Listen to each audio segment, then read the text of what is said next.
And one more shift, which is sometimes called lexical, sometimes grammatical, sometimes lexical grammatical, but it is antonymic translation.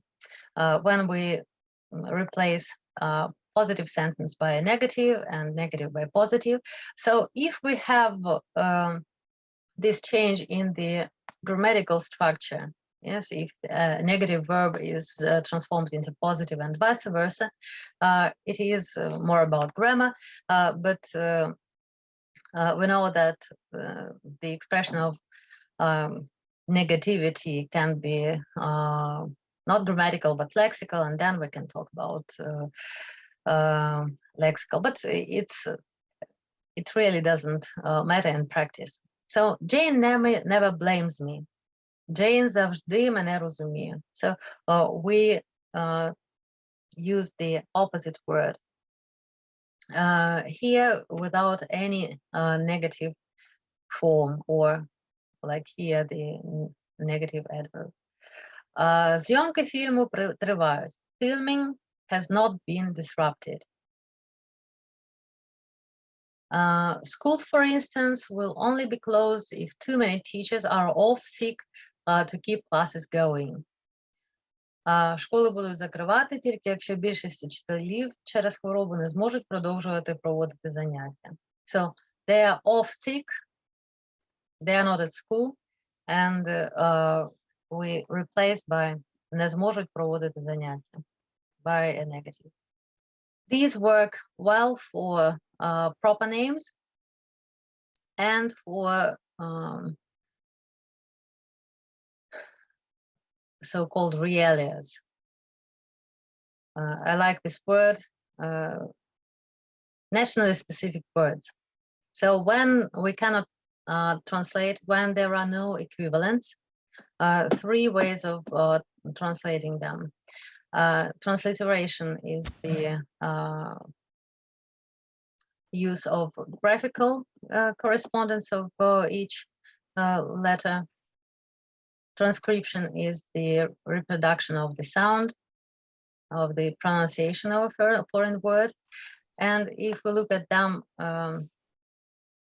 precisely and think about them, transliteration is more used for translating like proper names or nationally specific words from Ukrainian into English, whilst transcription is more characteristic of translating from English into Ukrainian. So, and loan translation or calc, I'm sorry, loan translation is when a new word unit is formed referring to the structure of the source language, like skyscraper, хмарочос, green card, зелена карта, and we can find other examples of that. But anyway, we need to work with English-Ukrainian translation, and I've got some recommendations. I hope they will help you a bit. So the first thing is E2U dictionary. It may look a bit strange. So if you use it for the first time, it doesn't seem very good, but in the end, it collects a lot of English-Ukrainian specialized dictionaries. And if you get used to it, it's okay.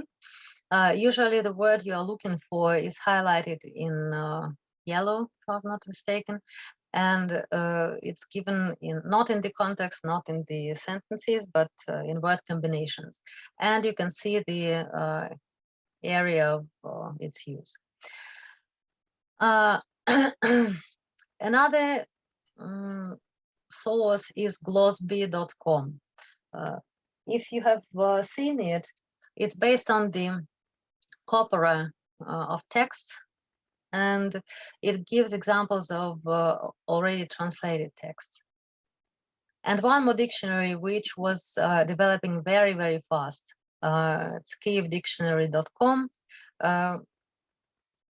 They started dividing the terms into different special area, but it's a very hard and long lasting process. I I think now they are slower, developing slower, but still there is a chance that they will get to the good point. Now, a lot of specialists use corpora. What is corpora? It's a collection of texts. Some of them are one language corpora, and so there are also parallel corpora of parallel text. Unfortunately, we don't have a huge stock of English Ukrainian corpora, but it's developing now. I hope that at some point we'll have this in our arsenal. But so far, if you want to see if this or that word is well used in certain context, you can use sources of information.